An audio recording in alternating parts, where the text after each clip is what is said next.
Wanita itu menangis dengan lirih. Dengan kesal, Fone berlari ke arah wanita itu dan menjambak rambutnya. Betapa terkejutnya Fone saat ia mendapati kepala wanita itu lepas. Halo guys, welcome to Ebin Berkisah.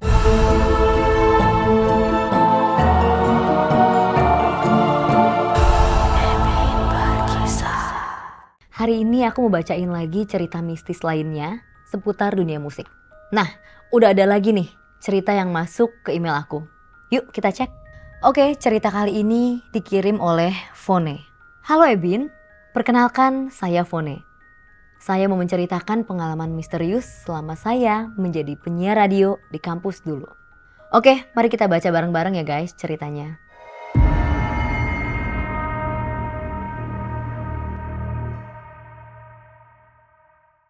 Fone adalah seorang penyiar radio junior di kampusnya. Sesuai aturan yang dibuat di dalam klub radio kampusnya, para anggota baru harus mengisi jadwal siaran malam.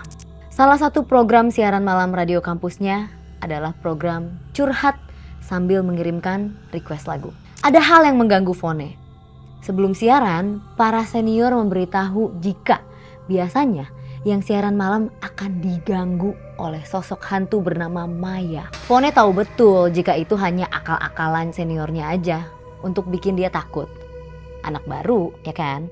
Fone tampak santai dan cenderung sombong. Ia sudah menyiapkan diri menanti aksi para seniornya. Malam itu Fone sedang membawakan program curhat untuk pertama kalinya. Hingga akhirnya masuk request dari seorang pendengar yang bernama Maya. Fone dengan santai mempersilahkan Maya bercerita. Sombong ya Fone ya. Maya bercerita, dulu ia dan kekasihnya Benny seringkali mengirim pesan ke radio curhat. Mereka selalu berbagi kisah pilu dalam percintaan mereka. Ternyata mereka saling mencintai namun terhalang restu orang tua. Bertahun-tahun berlalu, mereka sekuat hati menjalani hubungan tanpa restu. Hingga akhirnya mereka lelah. Puncaknya ketika Maya akan dijodohkan dengan orang lain. Dalam ikatan cinta mereka, Maya dan Benny pendek akal. Mereka memutuskan menenggak racun bersama-sama. Sialnya, Maya berhasil selamat, namun tidak dengan Benny. Kondisi ini membuat Maya benar-benar terpukul. Ia tidak bisa melanjutkan hidupnya tanpa Benny. Tepat 1 bulan setelah kematian Benny, Maya memutuskan untuk mengakhiri hidupnya dengan menenggak cairan pembersih lantai. Kini, Maya dan Benny sudah bahagia di alam lain. Mendengar cerita itu, Fone tertawa terbahak-bahak. Ia mengatakan kalau cerita ini patut mendapat penghargaan sebagai cerita karangan terbaik. Fone berujar jika hanya pasangan bodohlah yang memilih mengakhiri hidupnya cuma demi cinta. Fone segera memutarkan lagu yang direquest oleh Maya, sembari tetap tertawa mengolok. Lagu sudah diputar. Saat inilah Lintang yang merupakan senior Fone menelepon. Ia benar-benar kesal karena Fone mencari masalah dengan mengabaikan curhat dari hantu Maya. Fone tertawa. Ia yakin kalau Lintanglah yang menyamar menjadi hantu Maya itu. Lintang meminta Maya untuk segera pergi dari ruangan siaran. Fone menolak karena ia masih mau siaran. Fone mematikan panggilan telepon dari Lintang dan tiba-tiba listrik studio mati. Fone panik bukan kepalang. Ia segera menyalakan lampu senter dari ponselnya. Kemudian Fone mengarahkan senter ke seluruh sudut ruangan.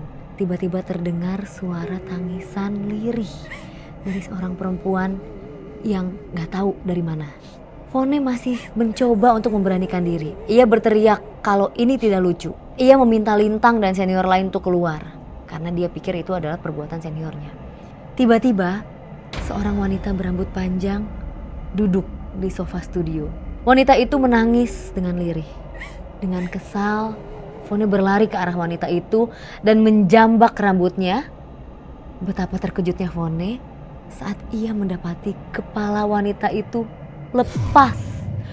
Ia panik dan segera membanting kepala wanita itu ke lantai. Tiba-tiba tubuh Fone ditarik keras hingga menabrak meja siaran. Fone meringis kesakitan. Ia menangis meminta ampun. Terdengar suara Maya yang geram. Kembali ke meja siaran dan minta maaf. Fone histeris. Ia segera lari keluar. Namun tepat di belakang Fone tampak hantu Maya melayang mengejar dia dengan mulut penuh dengan cairan hitam. Karena kehilangan fokus, Fone tanpa sadar menabrak tembok dan ia hilang kesadaran. Entah berapa lama Fone pingsan. Akhirnya ia sadar. Ia benar-benar terkejut saat mendapati dirinya ada di kursi siaran. Keadaan studio kembali normal. Terdengar sebuah lagu yang persis diputarnya sebelum pesan curhatan hati Maya masuk. Fone merasakan sakit di badannya, luar biasa. Ia segera mengambil cermin kecil dari tasnya dan ia melihat ada benjolan besar di kepalanya dia. Ia yakin kejadian ini bukanlah sebuah mimpi belaka. Lagu pun selesai diputar. Fone tampak deg-degan. Benar saja, pesan curhatan hati Maya masuk persis seperti yang terjadi sebelumnya. Kali ini Fone membaca curhatan itu dengan gemetar. Perlahan air mata penuh ketakutan membasahi pipi Fone. Ia segera ingin pergi dari ruangan itu. Yang berbeda kali ini, Maya berpesan agar tidak ada orang yang mengakhiri hidupnya cuma karena cinta. Karena bumi tidak mau menerima mereka. Selesai membacakan curhatan itu, seketika lampu ruangan berkedip-kedip. Fone histeris. Ia segera lari tunggang-langgang dari ruang siaran itu. Entah kenapa kaki Fone terasa sangat berat.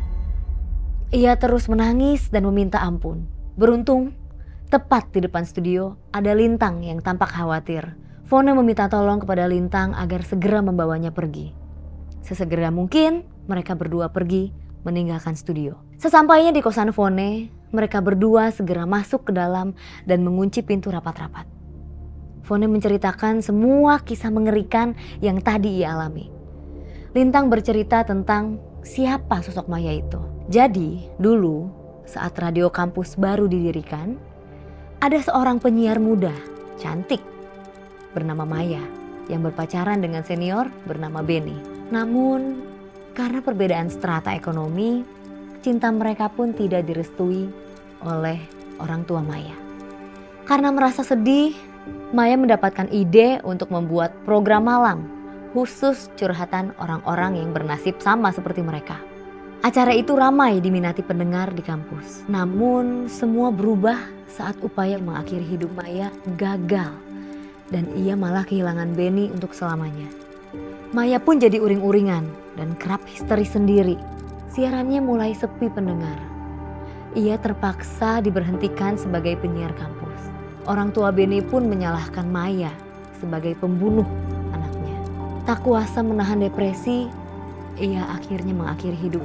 Setelah mendengar kisah itu, Fone menegaskan kalau ia keluar dari grup penyiar kampus. Ia tak mau lagi berurusan dengan hantu Maya. Cerita Fone ini bikin bulu kuduk merinding gak sih guys?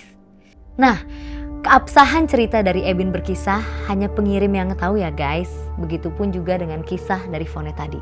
Namun ada pelajaran menarik dari kisah Fone dan hantu Maya tadi. Sejatinya kita tidak sepatutnya untuk menganggap remeh kisah duka orang lain. Saling menghargai tentunya akan membuat semua menjadi lebih baik. Nah, kalau kalian juga punya cerita mistis saat bermusik, kalian bisa kirim ke ceritain-ke-ebin@gmail.com. Dan nanti kita akan bacain bareng-bareng. Kalau kalian suka video ini, jangan lupa like, komen, dan subscribe ya. See you on the next one. Bye.